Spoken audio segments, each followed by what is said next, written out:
Support for this show, Politics Done Right, comes from politicsdoneright.com, publishers of How to Make America Utopia, Take Away the Economy from Those Who Rigged It, As I See It, Class Warfare, The Only Resort to Right-Wing Doom, It's Worth It, How to Talk to Your Right-Wing Relatives, Friends, and Neighbors, and other books written by Egberto Willies. Welcome to Politics Done Right. My name is Egberto Willies, your host. Good morning, Houston. Good morning, Harris County. Good morning to the great state of Texas. And good morning to Northeast Texas, Southeast Texas, Northwest Louisiana, Southwest Louisiana, and to every Nick and Crane receiving the signals from our 100,000 watt transmitters, throwing those signals into every nook and cranny, to those magical boxes known as radios, aka the Howard Reynolds boxes. Anyway, folks, we're going to have a great show for you today. Welcome to our international community.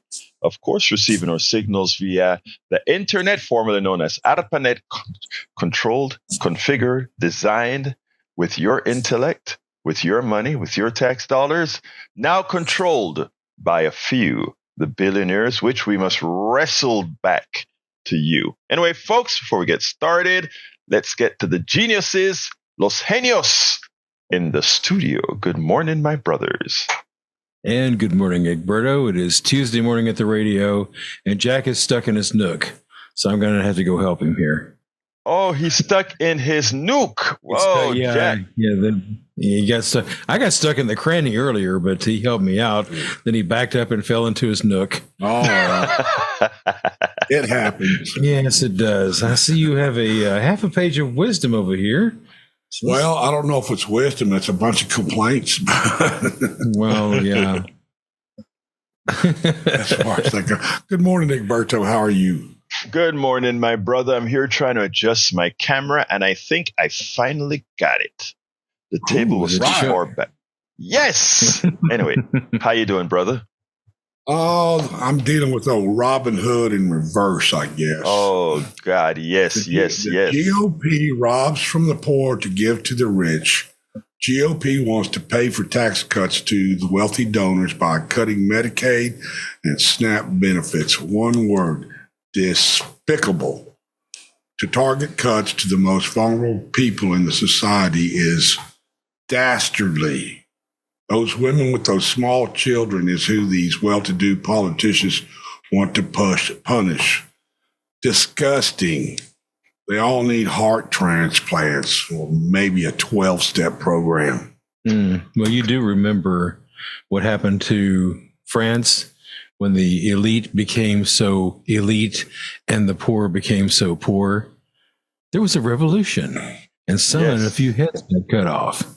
Now, I'm not sure that I, are going to think about a revolution here, but something needs to be done. Yeah, something needs to be done. You know what, Jack? I was going to start with Gaetz, but you make me want to start with what you're talking about. Damn it, Jack! You did it again. Damn. Okay. All right. Look. You said Gaetz, so I had to go. I hear you, man. I hear you. But here it goes, folks. Soliloquy time.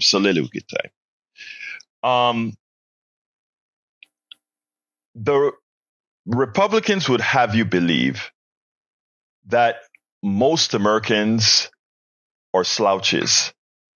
They'll have you believed that somehow the plutocracy, those people on top, they have to be watching every single American to make sure that you're out there busting your butt and working hard, and that everything that you ask for from we the people, your government, is a handout, and that, no, you don't need any handouts. You need to go out there and work for it. Hey, look, I'm going to tell you something from somebody who's from Central America, from somebody who's been all over the world, from China to the Caribbean. Let me tell you something. The hardest workers I have ever seen in my life, bar none, are Americans. The least greedy people I've seen are Americans. But what the problem? What is a problem? Is we are governed by psychopaths. And just like, we've heard about the good girl kind of having affinity for or kind of liking the bad guy when they're growing up, Sometimes you wonder, the good guy sitting down there in class and, he treats the ladies well. And this, I swear I'm not being sexist. I'm just kind of hear me out. Some of the ladies kind of like the bad guys when they're growing up, but as they mature, they settle down and realize, you know what? The steady hand, the good person, the person who cares is what you want. That's how I look at America so often. Sometimes we go for that bad guy being male or female. Sometimes we go for that bad guy, not knowing deep inside that it's bad for us, but we keep doing it. Look, most Americans, I repeat, are hard workers, but most of the people who profit immensely, not the regular grocery store owner or the McDonald's franchise owner or the Whataburger franchise owner or the Burger King franchise owner, they're fine. They have a few $1 million in their pockets. They're fine. They're good people. They hire, etc.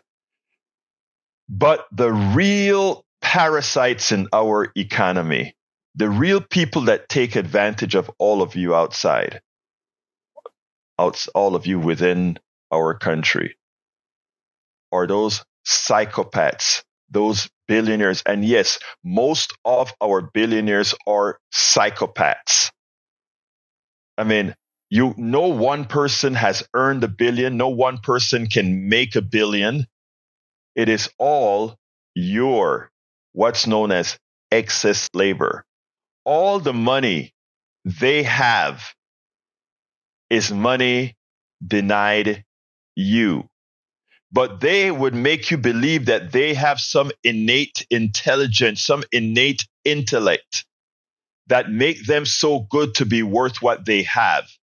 Because we have been programmed to believe that the way our economic system works is the best and is how things are rewarded. I am here to tell you it's not the case. When you go outside and you see that garbage man throwing the garbage into that truck, making minimum wage, making less than a living wage, and he makes or she makes your life more livable. Think of not having that person there and what happens to your street after a month, after a couple months. It becomes unlivable. Think about that person sweeping the floors. I mean, we have a tendency to believe we're worth more than we're worth. Oh, I'm an engineer. I make a lot of, well, not anymore, but, engineers make a good amount of money, right? And, you go out there and you go out of your office and there's a janitor there. And some of these guys would have a tendency to, look down at some of these folks, hey, I'm the engineer, I'm the lawyer, I'm the this, I'm the that.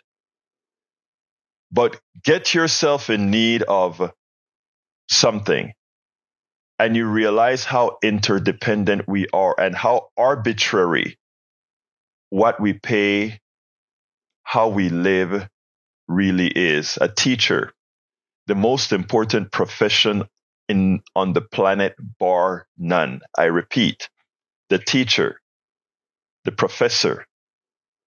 These are the most important professions, bar none. They are the ones who move knowledge forward. Without the teacher, there ain't no engineer. Without the teacher, there ain't no doctor. Without the teacher, there ain't any of the things that make society move forward. Yet, the way we partake of funds, the teacher doesn't come close to being valued as they should. But the stockbroker who is nothing but again, by definition, I want you guys to not just take my words. Think about what the definition of, let's say, a parasite. A parasite is something dependent on something that is stable and sucks the life out of it, or sucks a lot. There are two kinds of parasites, right? There's a parasite that actually kills, and there's a parasite that is just dependent on. And in the case of the stockbroker, in the case of many professions that make a whole lot of money in our society because of the way we have defined things, these parasites are just dependent on but produce nothing. The stockbroker, dependent on but produces nothing. Many executives in corporations depend on but produces nothing. Yet they control our government, right? Because they pay the monies that they've stolen from you. And notice I've used the word stolen. And by the way, I mean that literally. The money they've stolen from you, they use and they bribe the politicians to get their will. So now that, brother, and by the way, this is across party lines. I'm very frank. They both are owned by our corporate state. Every party is owned by our corporate state. Every single one. But the difference is at least the Democratic Party gives you some crumbs. At least you get some crumbs, right? At least we got the Affordable Care Act that most Americans, even though they were for a while, the evil ones tried to make you believe that something good for you was not good. You got it anyway. And now you can't live without it. And we have the new people back in power again. And it's all on again, as Jack was pointing out, with SNAP and all these other programs. Do you really think SNAP is a problem or being abused? Somebody finds 2 or 3 people who go and buy steaks with their SNAP, or go buy all these expensive things with their SNAP. They highlight it, they make it a story, and they paste that on to every single person who's on SNAP, food stamps. But you know what? If you want to know where the people are on food stamps, and if you want to know how much food stamps really cost compared to the tax cuts that they're given to wealthy people who are undeserving, because said wealth was aimed or gotten on your back? No. But interestingly, we told you so. Before the election, we told you so. And I'm going to say we told you so. I think it is time for us to hold Americans accountable. We all have to be held accountable for our votes. But we told you so. Right now, and this is an article that Brother Jack was referencing. Remember, during the Trump administration, the first administration, he gave a huge tax cut. He made the tax cuts for corporations and wealthy people permanent. But the pennies, and notice I said pennies, because the tax cut that you got in the Trump administration, which was minute, few dollars a week, something you don't even see, was all eaten up by the increase in cost, not only by inflation. Well, every increase in cost is inflation. By the reduction that you got in services from your doctors and the larger deductibles that you paid, etc., it was all eaten up. It was all eaten up by that.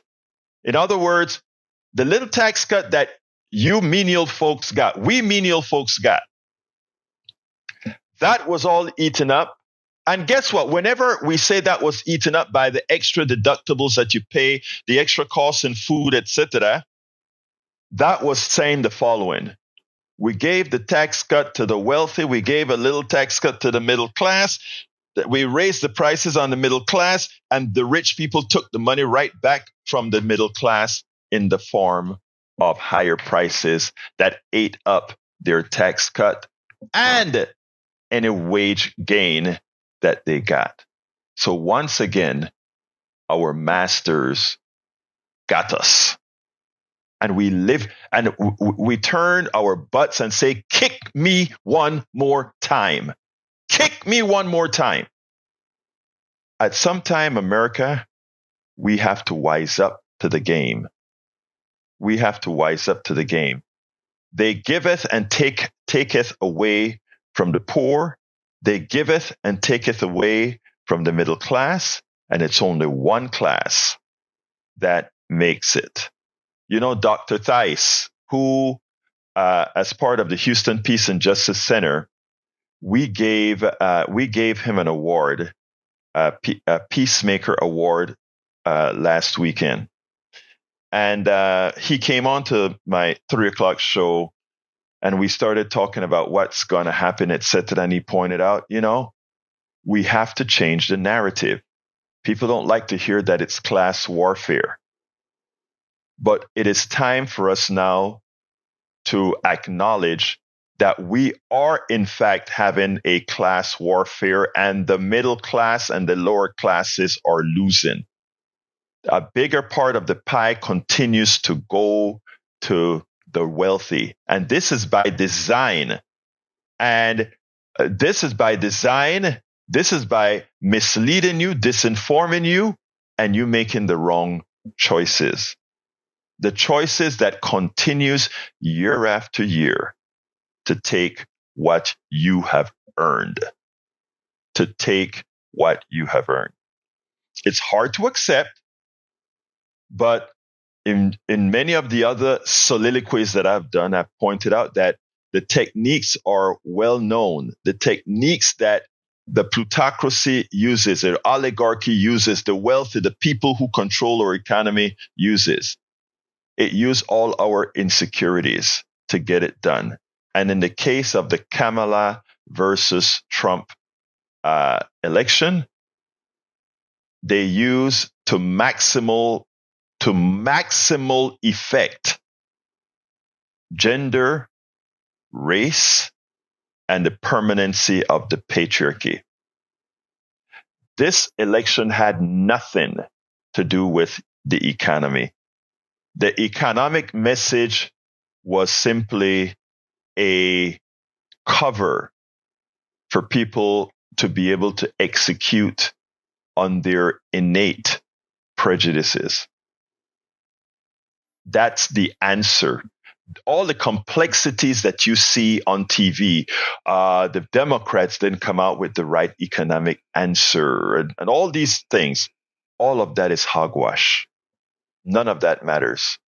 It's all hogwash. But it turns out, I will say it once again, we told you so.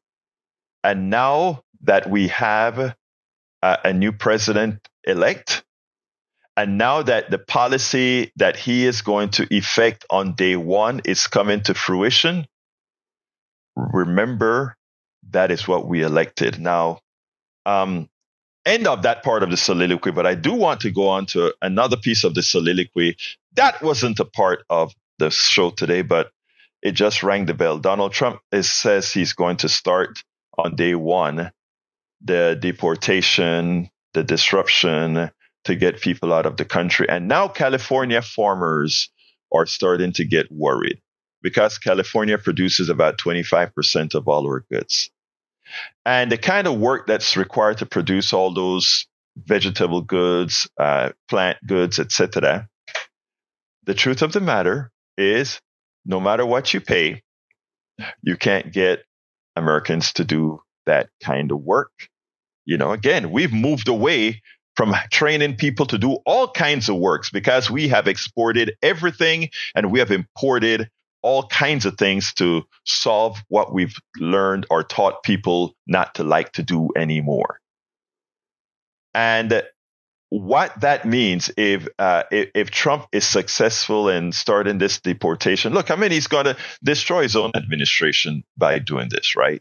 Because again, what's going to happen is it's going to be that prices are going to go through the roof because there's going to be, like happened in Georgia when they started getting rid of people, and like happened in Florida, the construction industry is just about destroyed because of the immigration issue. And in Georgia, the peaches are left on the ground because of the immigration issue. It's about to happen throughout the country, assuming Donald Trump doesn't get paid off to just give a facade of throwing people out. Because remember, the man is a con man. I had on my show yesterday where I said, I am not really sure that the deportations are going to occur as you think. I think they're making a big hoopla out of it right now, and they are going to round up a few criminals that they call criminals to make a big picture out of it. And in the background, I think they will be taking bribes, and these are the bribes that they're going to take, in my opinion. This is opinion, folks. I separate opinion from facts. I separate opinions from facts. What I'm giving you now is an opinion, not a fact. It's an opinion. All right. My opinion is the following. Donald Trump is going to get paid off for the private sector to create detention centers. And that's going to be used as a cost center to enrich a few, to lock up a whole lot of folks that they can somehow say you're a criminal, or that doesn't have a marginal effect on our agricultural sector, where we actually need a lot of labor. So I think they're going to give a big hoopla to show that they're locking people up because they think you want to see that. They think you want to see us harm those immigrants that came over the border looking for a better life, that you want to get rid of them, that you hate them, that you want to do the non-biblical thing. That when Jesus said, open your hearts to these people, the evangelical Christians have said otherwise, against the Bible, of course. But you are going to want to get rid of those people, and they think that you want to see those people on buses and kicked and thrown into these detention camps. That's what they think you want to see, and they're going to make you see that. So they're going to enrich quite a few people by showing you that they can be evil to those others, those people that walked across the border. Number one. Number two, in the background, they will be taking bribes from the big agricultural industrialists.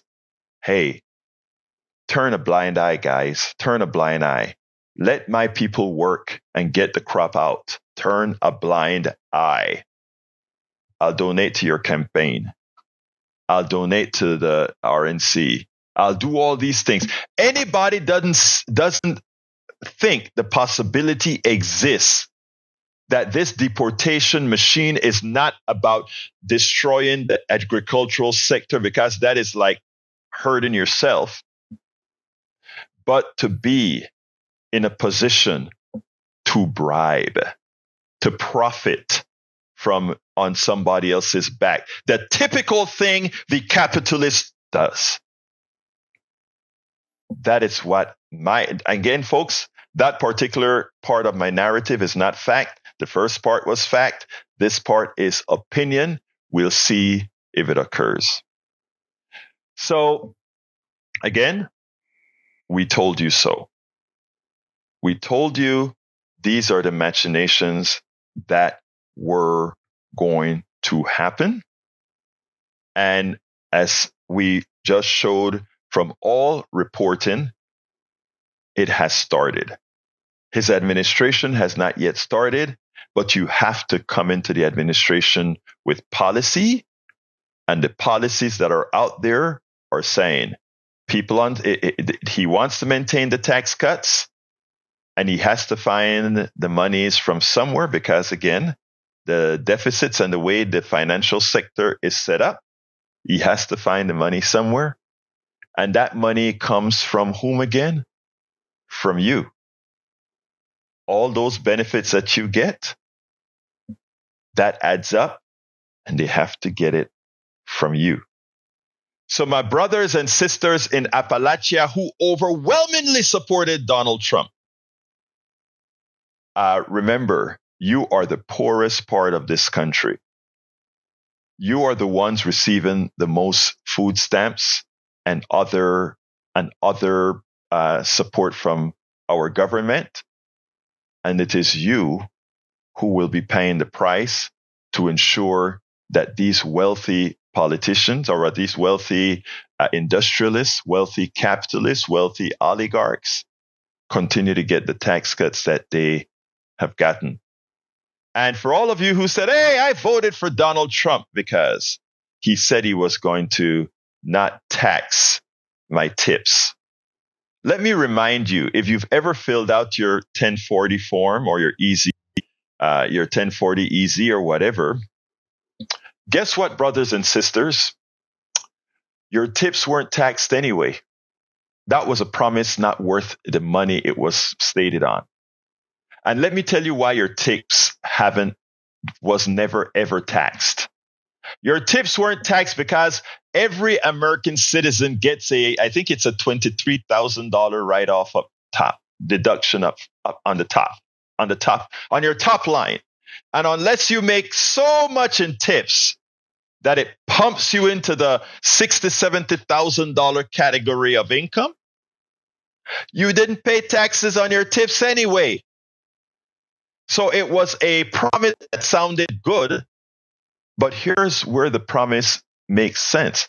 When Kamala Harris said, I am going to also not tax tips, she made sure to talk about it being for service workers. But she made sure that stockbrokers couldn't use it. But guess what? The no tax on tip is just another leverage from the parasites that do no work in our economy. Not the server who serves you your platter at the restaurant, but for the guy who said, I am going to start making the income that I earn from helping you with your stock, from being your financial planner. That's now going to be a tip. Will you give me a tip? They didn't put a limit on the tip. And now I get a new tax break for millionaires. Folks, we continue to be played. And as long as we allow ourselves to be played, we'll continue to get played. All right. Anyway, folks, look, we're going to have a great show. The title of the show today, and wow, I'm not getting into the show till half into the show, but the title of the show is GOP. Jack, you see what you did, buddy? That's your doing, Jack. Anyway, GOP targets Medicaid, SNAP benefits. Well, we kind of talk about that, so it's not all. He didn't do all that bad. And the GOP senator who slammed Matt Gaetz cowardly bows to Trump. Okay, let's go ahead and play that video. And then after that video plays, I will be taking calls. 713-526-5738. Again, that number is 713-526-5738. Let me go ahead and throw that video on right now. Let's go ahead and get busy. There's a chance every single crackpot that Donald Trump so far has nominated to be in his cabinet or to run HHS or all these different agencies will get through. And the reason why is that none of the senators, none of them have any spine. They are, in fact, sycophants to the president, and they are more scared of the president than they are patriots. We know that Senator Markwayne Mullin actually thought that Matt Gaetz, the nominee for Attorney General, was a disgrace, was not only a disgrace, but an immoral character who committed crimes, who took underage kids over state lines, etc. And now, listen to what he has to say and listen to how he comes and appeases Donald Trump, how he comes and talk about Matt as if he is a normal guy.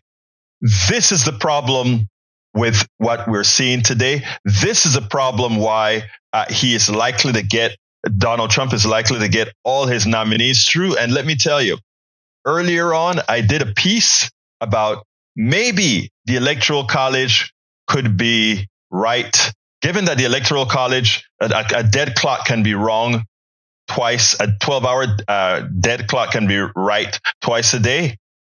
Well, the Electoral College was wrong when it elected Donald Trump the first time. The Electoral College was wrong when it elected George Bush. And you know what? Maybe the Electoral College could do something right and prevent the disaster that is about to happen here. But listen to how Mullin has really changed over the last few days. Take a listen. We'll be right back. Republican Senator Markwayne Mullin of Oklahoma. Senator Mullin, welcome to Meet the Press. Thanks for having me on, Kristen. Well, thank you for being here. I want to start with former Florida Congressman Matt Gaetz, who, of course, President-elect Trump, as we just said, announced this week was his pick for Attorney General. You have said you trust Mr. Trump's decision-making in naming Gaetz, but you have been critical of Gaetz as well. Here's a little bit of what you've had to say. We had all seen the videos he was showing on the House floor that all of us had walked away of the girls that he had slept with. And he walked up to me as Chris, now Governor Chris, he said, man, she's a fine, and you can put the B word in place there. This is the type of individual Matt Gaetz is. So, Senator, you clearly have questions about Matt Gaetz's character, but do you believe that Matt Gaetz is qualified to serve as Attorney General? There's no question that Matt Gaetz and I have had our differences, and that's no secret. Moving forward, I do respect President Trump's the right to appoint these individuals, but underneath Article 2, Section 2, Congress has to advise and consent, and Matt Gaetz is going to go through the same scrutiny as every other individual, and I'm going to give him a fair shot just like every individual, and at the end of the day, the Senate has to confirm him. I do think it's a very, very tough role. I've got a tough situation that I've got to set my personal opinions, and they're really not opinions. I got to set my personal situation with Matt to the side and look at the facts. If he's qualified, he's qualified. Be quite frank, I didn't even know he was an attorney until after he was appointed Attorney General, and I had to do my research on him. And I know that's crazy because I served with him, but I just never did the dig to find out actually his actual degree, what it was in. Well, and speaking of digging into his background, the House Ethics Committee was about to release the findings of its investigation into allegations of misconduct by former Congressman Gaetz. Of course, he abruptly resigned before that could happen. A number of your colleagues, including members of the Senate Judiciary Committee, have said they would like to see that report. Should the House Ethics Committee release that report, Senator? Absolutely, and I believe the Senate should have access to that. Now, should it be released to the public or not? That's I guess that will be part of the negotiations, but that should be definitely part of our decision making. Once again, I go back to it in Article 2, Section 2 in the Constitution. The Senate has to advise and consent these individuals, and in that process, we're going to give Matt Gaetz the same chances we'll give all President Trump's nominees. And by the way, I do believe that President Trump has the ability to pick some really, really good people. You can see why he's been successful in business, why he was successful in running his campaign, because he surrounds himself with the right people. So I have no doubt that President Trump believes that Matt Gaetz is the right person to do the right job. But at the same time, the background of Matt Gaetz does matter, and what the decisions that the Senate makes has to be within our boundaries of the constitutional authority that we have, and we will do our due diligence there. And I'll say this: Matt will be treated the same as every nominee out there, from myself and every other senator out there. And you say background matters. I want to ask you about his views. Here's a little bit of what Matt Gaetz had to say last year about the very law enforcement agencies that he is poised to be tapped to oversee. Take a look. We either get this government back on our side, or we defund and get rid of, abolish the FBI, CDC, ATF, DOJ, every last one of them, if they do not come to heel. Senator, do you support getting rid of the FBI, the DOJ under any circumstances? No, I actually agree with what Matt was saying there. As hard as that is for me to say that, I actually agree with him, because what he's saying is they were either come to the side of the American people and quit playing politics. The DOJ and the FBI has been politicized. There's no question about it. We've seen what they've done to President Trump. We've seen the attacks that they continue to go after him with. The DOJ is 100% weaponized. You saw the FBI and the fake Russia hoax. You saw the FBI shielding the Biden family. Well, and worth noting, of course, Hunter Biden has now been convicted convicted on federal charges. The charges that were brought against President-elect Trump were brought by... Absolutely, yes, to get there. Let me ask you broadly, though, do you support the president-elect telling his attorney general to prosecute, to go after people he considers to be his political enemies? The president didn't say that. That's being taken completely out of context. And President Trump hasn't been the one that weaponized the DOJ to go after his political enemies. President Trump did not do that when he was in office the first 4 years. He could have clearly done that against the Clintons if he wanted to. He didn't. Who did weaponize the DOJ was the Biden administration. We saw them continuously going after President Trump. Senator, it's worth noting there's absolutely no evidence that President Biden had anything to do with the federal charges brought against President-elect Trump. Now, can you believe that? Does that make any sense? You have to sit back, and these are grown men. And Donald Trump is an inept, immoral criminal. And these guys acquiesce to everything that he wants, everything that he does. And it's not like he won this electoral landslide where people are going to love him. The fact of the matter is, folks, a lot of people didn't vote. A lot of people didn't vote. Are you willing to destroy the country out of your fears? We have a lot of work to do. And progressives, we have to engage. We cannot disengage now. More than ever, the country needs what we're doing. And folks, we have to support those of us doing this work, because more than ever, this is what we need to get done.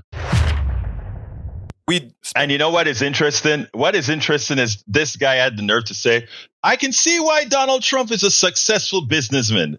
6 bankruptcies, never made a dollar. I mean, the misinformation, disinformation that they put out there, and the gullibility of too many. That is sad. Let's go to Steve. And by the way, folks, you can give me a call, 713-526-5738. I'm taking calls now, 713-526-5738. Come on in, Steve. Hey, morning, brothers and sisters.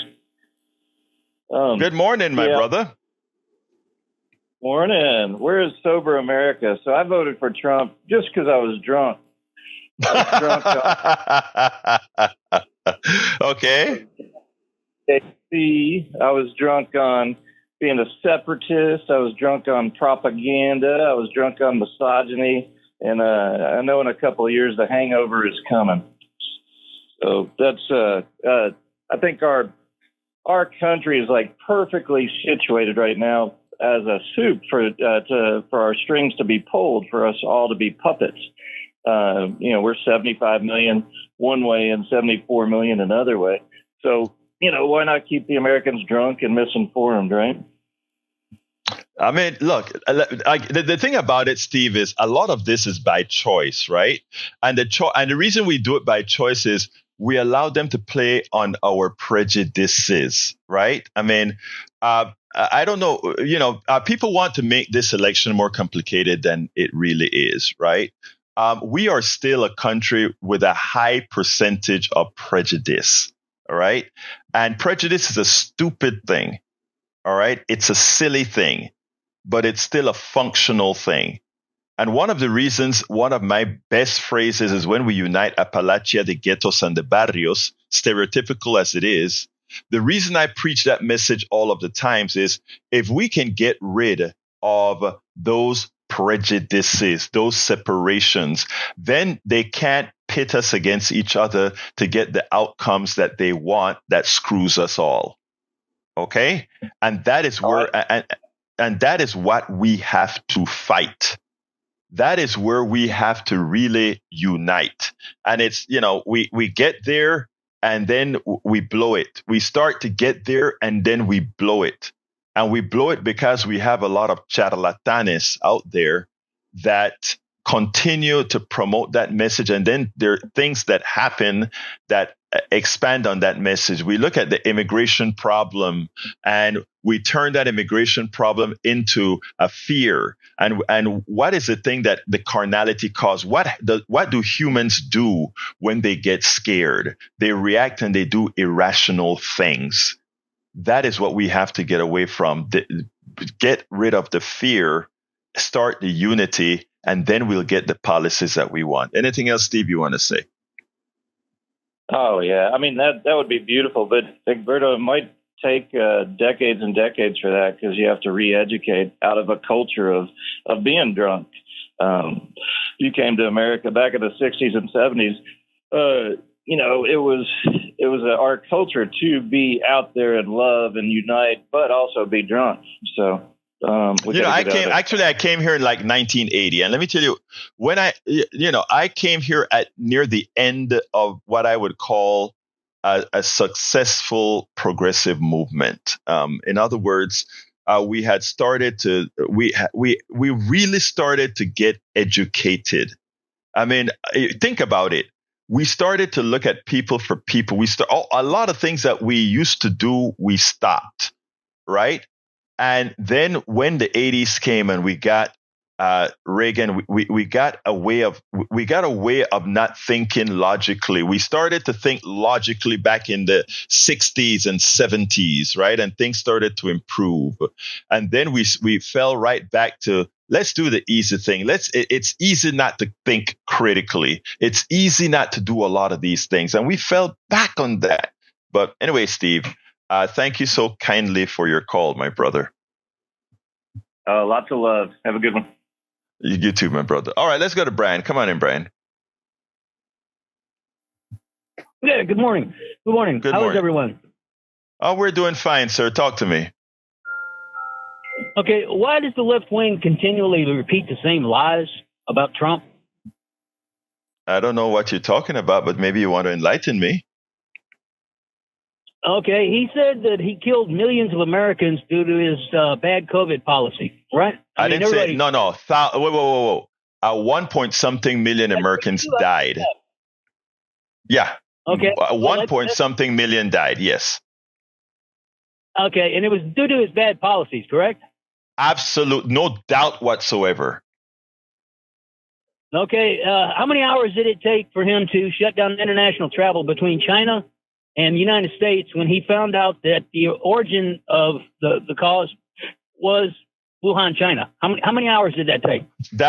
First of all, that is not how it happened. So your question is misinformed. That's not how it happened at all. Let me tell you how it happened. You can go to the book that was written, because we have it on tape.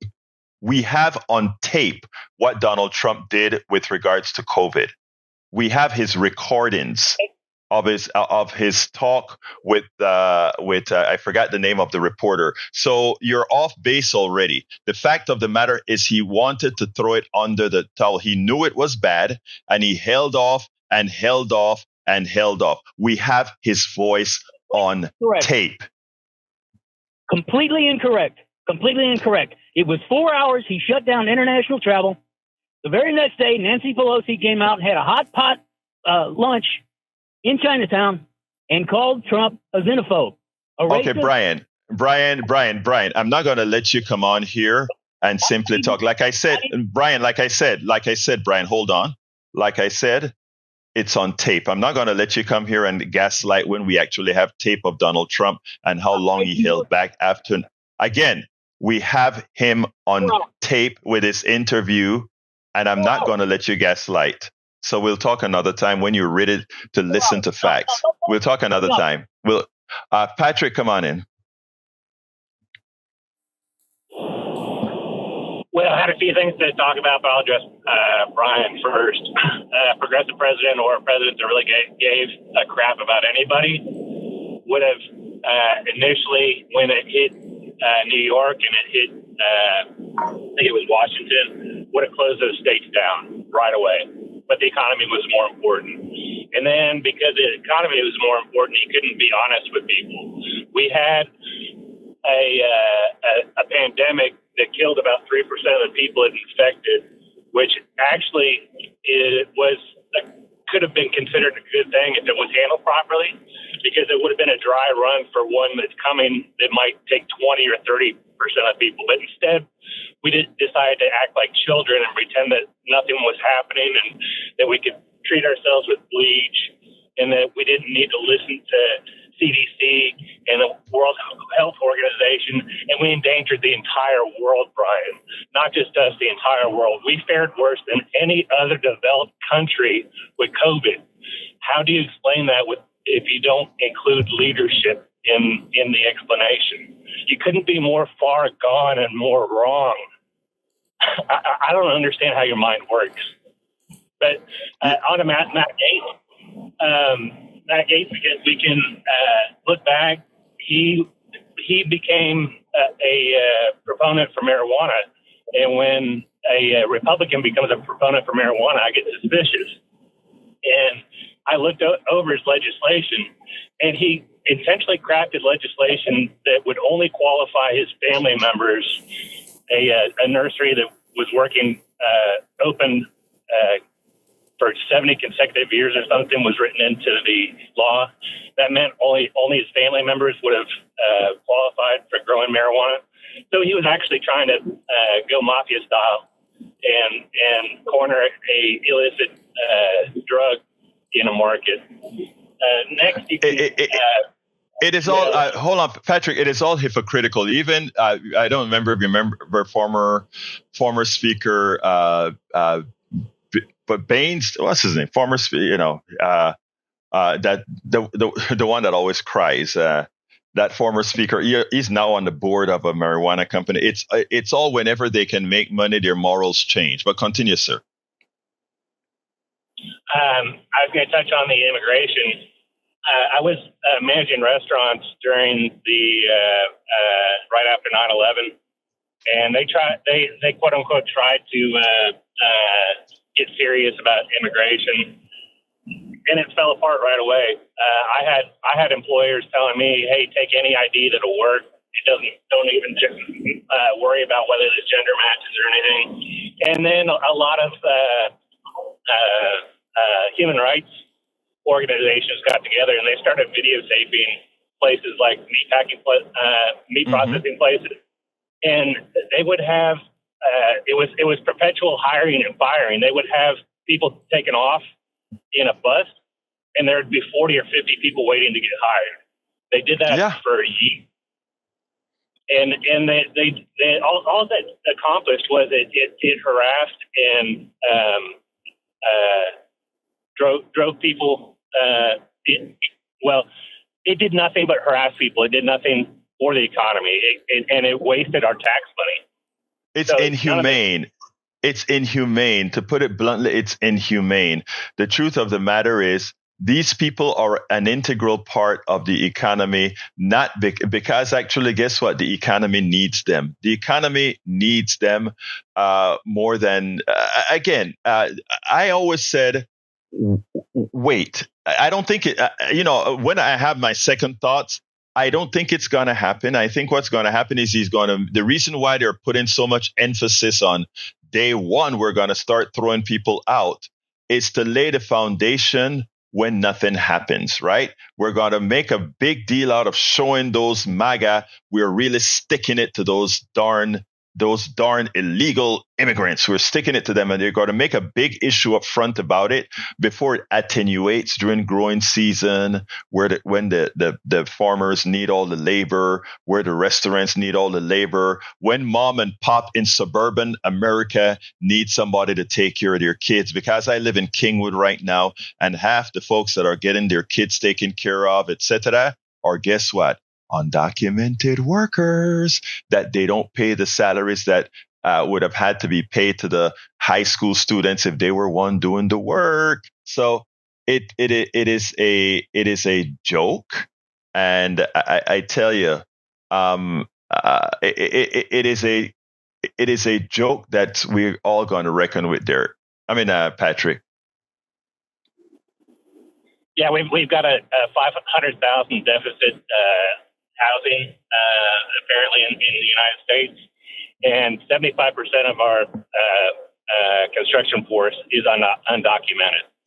Let me correct something, though. Let me correct something, okay? Because that number is dubious. Because what we've had is the corporate sector bought up a lot of empty homes. We go to LA, there's enough rooms in LA available to throw everybody that's on the streets into a home. But these are owned. I mean, what people don't understand is how the corporate sector have corrupted the home market by buying things up, leaving it empty to jack the prices up, creating what's called a false scarcity is what's going on in the real estate market. Go ahead, sir. Oh, I agree and totally understand that they use homes as commodity, and that in itself is a bit inhumane. People will make money on an investment, but people 20 years younger than me will never own a home. Exactly. That exactly. Was a part of the dream. I'm kind of wondering what's left of the American dream now that billionaires have picked apart this economy and left bones. We are going to have to rebuild it. The thing about it is for us not to say what's left of the American dream, but for us to hold it by the bullhorns and take it back. But Patrick, I got Derek on the line. So what we have to do, Patrick, is we have to take it back. We got to hold it by the. No, I shouldn't even say take it back. We got to take it. But again, we have to first. I wrote this article called "We have to first assert our worth," because we have to realize that. We are worthy of all of this. The billionaire are the parasites.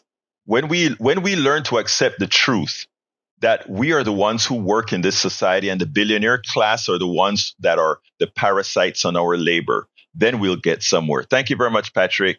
See you at 3. Got to go to Derek. Thank you, brother. Sure. Derek, talk to me. Hey, good morning. All I can say is that, like what we said during the campaign, Donald Trump reflects America. Yes. There's no accident that people are turning a blind eye to what Matt Gaetz is doing. And let me say this here, man. Since they love putting caricatures on people, Matt Gaetz reminds me, if you look at him in the way his mannerism, the way he moves and speaks, he reminds me of Sonic the Hedgehog. If you look looking at one, and that's all I call to say. Bye. Derek, you're terrible. Derek, you're terrible, man. No, but look, let me tell you, Derek. I want to put a corollary on to Donald Trump reflects America. Donald Trump reflects what America think it needs to be. I want to be a bit more generous in that regards. A lot of Americans believe they need to be like Donald Trump. I mean, there is this. Okay, when I talk to thousands of folks via the internet, I talk to hundreds of people in person in any given month. Okay, and most people, bar none, whether Republican, Democrat, Latino, Arab, white, black, whatever, you get a person one-on-one and you get to their inner core. What you do realize, and I mean this to the depths of my heart, that most people are good. Most people are good. Externalities, Brother Derek, is what changes us, right? Externalities, things on the outside that are put into us, right? But when you get to a person one-on-one and you start speaking to them on a human level and they speak to you on a human level, our humanity manifests itself. It's the externalities that creates the problem. And that's why if you get a chance to just talk to people and ignore what you know comes from the external, you can actually make progress. But thank you very much, Brother Derek, for calling in. And, we got to start wrapping this baby up. Yes, sir. Anything else you want to say real quickly? Yes. Yes, I do. The Hispanic, the move that he's getting ready to make on the Hispanic is going to be made manifest. A lot of the Palestinians who sat back and said that they weren't going to vote in the form of protest, and now he's talking about giving Bibi everything he needs, that's going to be manifest. So, we can talk on the external, but for the most part, what you did internally, you really kind of signed your own death warrant. Exactly. And that's why earlier in my monologue, I said, we told you so. And usually it's not too polite to say we told you so. I think we probably need to start saying we told you so. But thank you so kindly, Derek, for your call. Thank you. All right. Anyway, folks, let me go ahead and throw it to the studio. See if Brother Jack has anything to say, given that he changed the trajectory of Okay. Here, program. let me move the microphone over to Jack. But I changed it in a good way. Yes, you did. That's why I love you, man. But you did. Right. Yeah, it's just, you post your stuff and it, I try to just put it in some different words is all. And I ain't got nothing to say about it right now. Well, folks, let me tell you. Egberto, I want to go back to one of your points that you made earlier. Mm-hmm. Yes, sir. Once they the illegal aliens and put them all in concentration camps, those are going to be work camps for the corporations to buy labor. Mm-hmm. And then, but still, that's another added cost to things to where your prices are going to go up. People, Donald Trump is not going to do anything good for you. He doesn't care about you. I don't know how many times I've said this. He doesn't care about you. He only cares about himself and his image. So, once again, you elected the wrong person, and that's all I've got to say. Thank you, brother. Thank you, brother. It is so important that, look, we are here to enlighten and also be enlightened. Let me just be frank, because sometimes somebody calls in here and hey, Egberto, did you know this? And it's like, oh, no, I didn't. And you give me stuff to go research, or you give me stuff to expand about. That's what we have to do. Anyway, folks, I got to get out of here. The rest of the show, videos, etc., are at politicsdoneright.com/newsletter. It is at politicsdoneright.com/newsletter. Look, I love you all, callers, listeners, even those who disagree with me. Brian, I love you, man. But please, I want to tell you, listen sometimes and go research off of what I've said just to convince yourself as well. My name is Egberto Willies. This is Politics Done Right. And you guys know how I end this baby. I am what? Out. Support for this show, Politics Done Right, comes from politicsdoneright.com, publishers of How to Make America Utopia, Take Away the Economy from Those Who Rigged It. As I See It, Class Warfare, The Only Resort to Right-Wing Doom. It's Worth It, How to Talk to Your Right-Wing Relatives, Friends, and Neighbors, and other books written by Egberto Willies.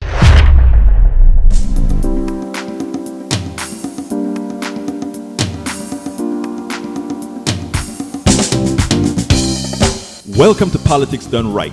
I am your host, Egberto Willies. This is a progressive program that will take the mystery out of politics. This is the program that will encourage you to make sure government